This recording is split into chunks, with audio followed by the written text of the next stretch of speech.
प्रिय बच्चों, आज हम लोग परसेंटेज के बारे में पढ़ेंगे, प्रतिशत के माने के बारे में पढ़ेंगे। प्रतिशत का मतलब होता है प्रतिशत, प्रति माने होता है प्रत्येक और शत माने होता है 100। मतलब कि प्रत्येक 100 में कोई एक संख्या, कोई संख्या। जैसे 10% का माने होगा 100 में 10, 100 में 10। 5% का माने होगा 100 में 10। 8% का माने होगा 100 में 8। तो इस तरह से हम लोग परसेंटेज के शाब्दिक अर्थ के बारे में जानते हैं कि अब प्रत्येक सैकड़ा में उस संख्या को लिखा जाता है। जैसे 5% का माने हुआ 100 में 5। अब परसेंटेज का चिन्ह जो होता है वो इस तरह से होता है। डिवाइड का चिन्ह में इधर और इधर, ये न्यूमरेटर होता है, ये डिनोमिनेटर होता है, बीच में डिवाइड का भाग होता है। इसको हम परसेंटेज का चिन्ह कहते हैं। जैसे 500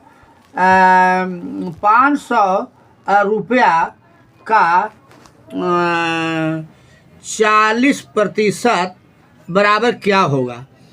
तो इसको हम देखेंगे कि 500 का 40% बराबर व्हाट। अभी का मतलब गुना हो जाता है, 500 गुने और ये 40 जो है, अब ये परसेंटेज जो है इसको हम यहाँ ले आनेंगे और यहाँ हम इतना बटे प्रति सैकड़ा का ही दिया हुआ है चिन्ह, तो हम 100 से भाग दे देंगे।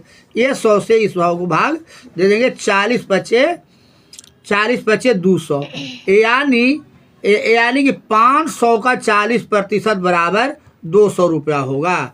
इसी तरह से 800 का 2% कितना होगा, तो 800 गुने 2/100, इसे ही काट देंगे, यानी 16 रुपया होगा। इस तरह से अनेकों उदाहरण दिए जाते हैं।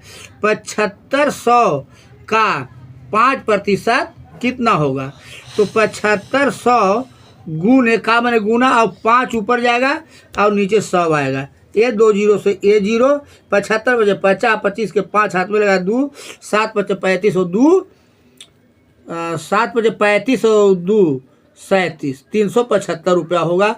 इस तरह से परसेंटेज के प्रारंभिक क्लास में मैंने हल्की जानकारी दी।